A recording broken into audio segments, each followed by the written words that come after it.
On another note, the Minister of Natural Resources and Energy, Jabulile Mashwama, has praised His Majesty's speech, saying they are challenged as a ministry. We have a report.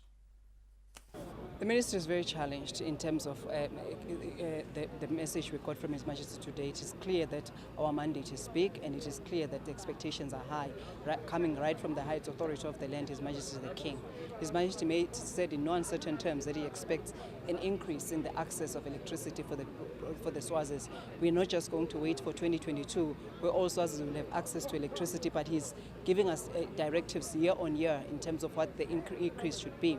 We're expected by year 2018 to have increased the access by at least 4%, and that calls for a concerted effort in the rural electrification program, which has been running very successfully in the past years, but it is expected to even increase as His Majesty has given it even more impetus through his speech. His Majesty has also highlighted that he expects that we begin to generate electricity more internally than buying it from our neighboring countries. He expects us to move that program much faster, which we have started. We've started working with developing partners, and we're working with independent power producers in terms of coming to produce electricity in the country. But His Majesty has emphasized that this work needs to be fast-tracked and accelerated so that the Swaziland does not continue to depend on neighboring countries for electricity generation.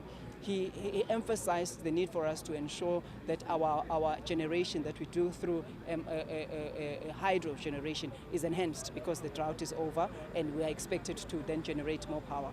In the areas of having clean access to water, he emphasized the need for the ministry to upscale the big projects like Sisoma, which he will be launching this year, which will impact a lot of Swazis, particularly in the rural areas, to have access to clean water. And he says he expects this year that a similar project, similar to Sisoma, which was a 200 million project, which was launched in the Lowveld, to be duplicated in this coming year, so that more Swazis in big numbers are able to have access to clean water.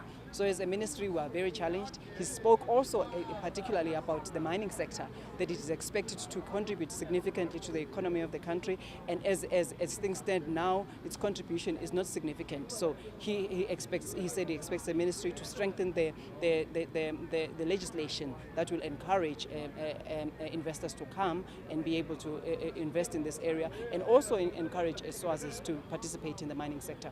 So there's a lot that's on our plate, so we're just going to sit back, internalize what His Majesty's message is, and then translate that into a specific actionable item, so that when His Majesty looks at our performance in years to come, in particularly next year when he makes another state address, we should have made progress in the areas that he's already directed on in this year. So we are encouraged. There's a lot of work before us, and we believe with God on our side, we will be able to execute. Thank you.